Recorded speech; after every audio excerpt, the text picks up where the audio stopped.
TTArtisan has released their third autofocusing lens, the 56mm f1.8, and I'm actually pretty excited about this one.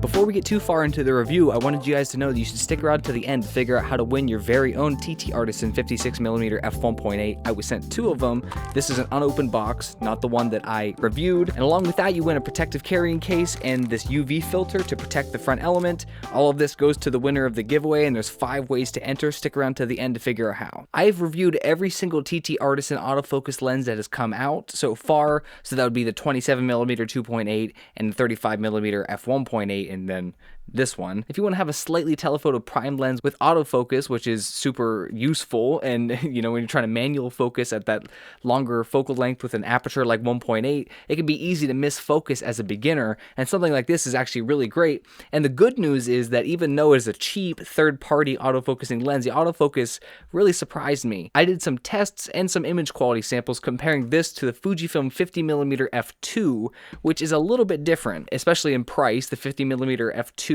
goes for about $400 new, so it's almost 4 times what this lens is worth.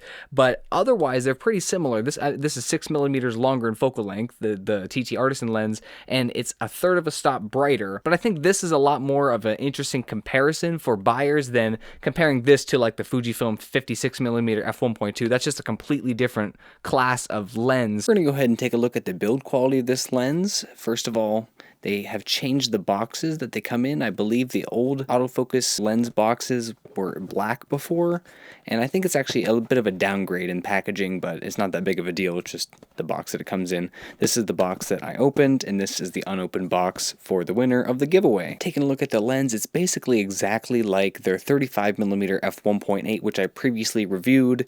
Again, no aperture ring, which I do think is a misstep. I really wish that they had included the aperture rings on these, but maybe they just thought that they couldn't get the price low enough, including that. We do get the really cool special rear lens cap with a USB-C port for actually updating the software in the lens, so it has electronic contacts on there that go onto the contacts on the back, because this is an autofocus lens, so this uses the contacts to change the aperture through the camera and tell the camera what focal length and do the autofocus. And I do like that they've also chosen to keep the squared lens hood from the 35mm 1.8. That is a nice stylish choice, and I think that's gonna capture the heart of some Fujifilm fans who like that retro look. And the mechanism to snap on this square lens hood is super satisfying as well. Just watch. This is what the TTArtisan 56mm 1.8 looks like next to the Fujifilm 50mm f2. You can see they're actually about the same height with all the caps off, but the Fujifilm lens tapers off a little bit towards the barrel, so it's a little bit skinnier, while the TTArtisan lens stays a little bit chunkier. And the TTArtisan lens is only 30 or 40 grams heavier than the Fujifilm lens, despite being 6mm longer in focal length and a third of a stop brighter in aperture. And with the hoods on both lenses, you can see they're still about the same size, so you're not really compromising on getting a much bigger lens when you get the TTArtisan versus the Fujifilm. And because of its size and weight, this is actually a very comfortable lens to use on any Fujifilm camera, even a smaller body. In terms of image quality, I would say it's acceptably sharp for 26 megapixels like my Fujifilm X-H2S at f1.8, and a lot of my testing admittedly was at f1.8 because I see this as a portraiture lens, sort of specialized for that. I don't really see this focal length as a walk-around focal length. For me, 56mm is really constrictive unless I am doing a photography of a specific subject, I'm trying to single something out, or of course portraits. It does a great job of blurring out the background, of course, as you'd expect for this aperture and focal length. It has a nice minimum focus distance. Both the 27 2.8 and the 35 1.8 from TTArtisan did not have that great of minimum focus distance, and it's just something you kind of come to expect with a third-party lens, is that something you kind of compromise.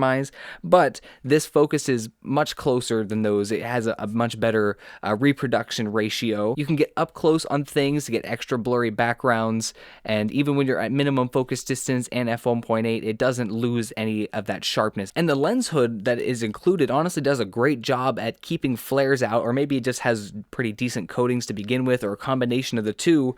Unless you're kind of pointing this directly at a bright light source like the sun, you're not going to get flaring, and you get nice contrasty images even at f1.8, even in like broad daylight. There's just the tiniest amount of chromatic aberration wide open. It's really not something to be concerned about. The autofocus performs very well, again above what you really would expect for this price point for this kind of lens. In my autofocus tests, the face and eye autofocus is very accurate and pretty sticky. Even when you're turning your head or have the back of your head in shot or the side of your face, it doesn't lose focus easily. And in terms of speed, I started my test and I found the lens to be pretty slow, but that's because I had my Fujifilm X-H2S set to -1 focus speed, which is usually a good, like nice, slower, cinematic, almost like a person focus pulling the camera.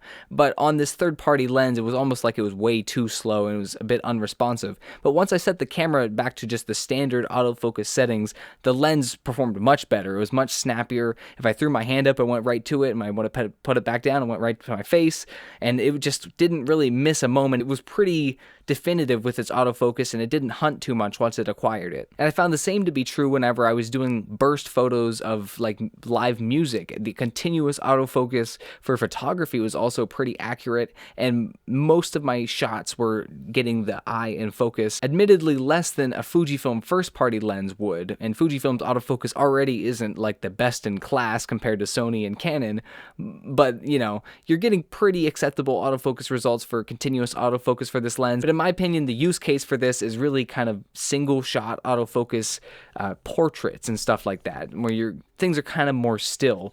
But I was happy to find that the continuous autofocus actually worked pretty damn well. My only gripe with the focus in video especially is that it does have some noticeable focus breathing, which of course isn't a problem in photography. But if you are using this for like a talking head video, like say shooting an interview and this was your B cam and it was like a nice, you know, sort of zoomed in talking head shot, if the person were to lean forward, you would notice the focus breathing, so that's just something to consider. The bokeh is pretty nice. There's not a lot of fringing in the background, and it's not really jagged or jarring in any way. I did some image samples comparing the 56mm from TTArtisan to the 50mm from Fujifilm, and I found that whenever I was taking a photo and trying to match the composition, which meant taking maybe a step back with the TTArtisan lens, they were getting pretty much exactly the same amount of background blur, and the quality was different, but not that different to really even make a big deal out of it.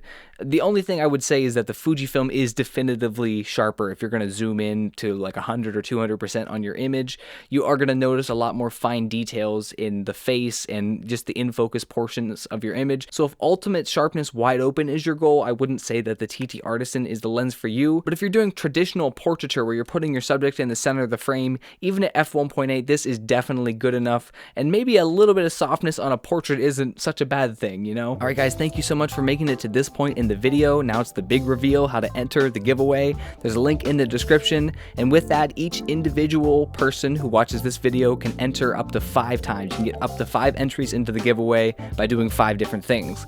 That is subscribing to this YouTube channel, liking this video, commenting on this video, hopefully something actually about the video, not just that you're entering the giveaway, following me on TikTok, and following me on Instagram. Each of those things will give you 1 entry to the giveaway, so each person can have up to 5 entries. And if you're already subscribed, just unsubscribe and resubscribe and you have an entry. The giveaway ends on June 20th, 2024. That's a little bit less than a month from now. It ends at 11:59 p.m. June 20th, 2024. So enter before then. Get your up to 5 entries, or if you don't want to follow me on TikTok or whatever, just get your 4 entries.